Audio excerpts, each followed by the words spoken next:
Lo, good morning! Good morning Tinapay! Happy birthday po! Salamat!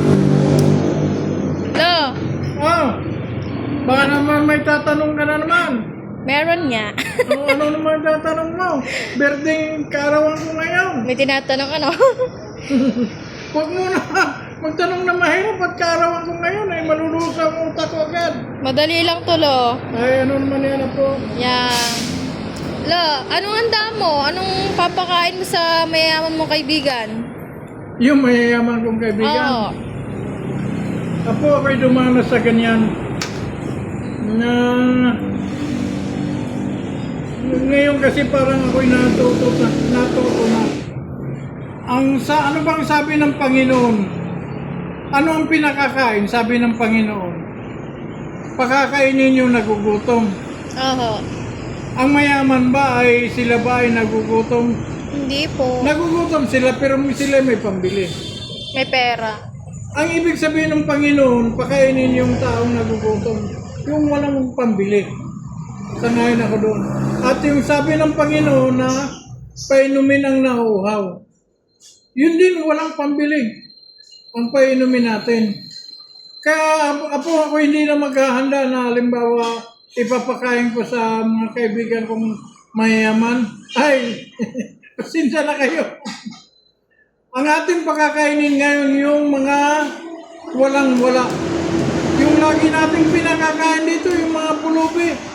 Kasi yun ang tinutukoy ng Panginoon. Napakainin ang gutom. Painumin ang nauuhaw.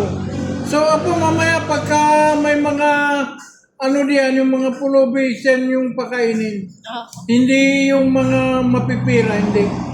Dahil sila dapat, yung mga pulubi, yung walang pambili ng pagkain, sila dapat ang ating pinakakain.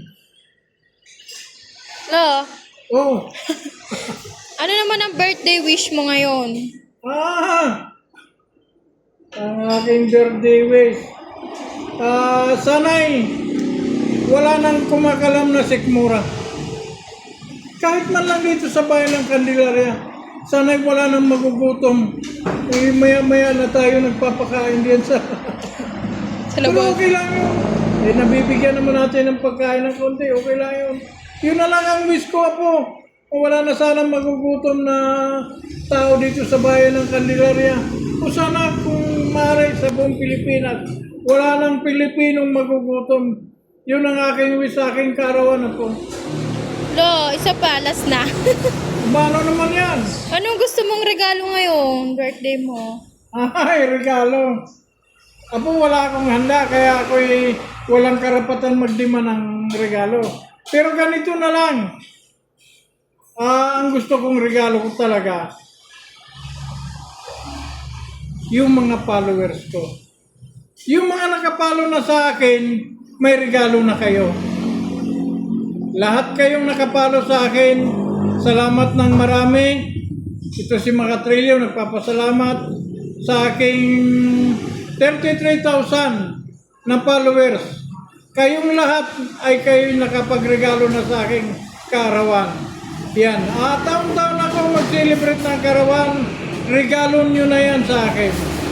At brother and sister, doon sa nakapanood naman itong video ito, kung hindi ka pa naman nakapag-follow sa akin, sa Makatrilyo, baka naman mahingi ko ang iyong pag-follow. Bilang regalo mo na lang sa aking kaarawan. Yun lang mga kapatid, mga boss, o mga sino man kayo, kung hindi pa kayo nakapalo sa akin, hihingin ko sa inyo inyong isang palo para na rin kayong nagregalo sa aking kaarawan. Kaya kumbidado ko kayong lahat. Wala lang handa.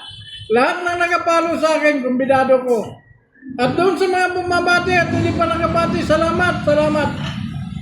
Yun lang po ha. Ang hinihingi kong regalo, yung isang palo na lang. Palo ha, followers. Pag ikaw ay nakapalo sa akin, para ka nang nagregalo sa akin ng isang tutsi noon o isang malaking cake. So paano, yun na lang. Yung sa hindi pa nakapalo, ba naman, mahiulitin ko. baka naman mahingi ang iyong isang palo bilang regalo mo na rin sa aking karawan.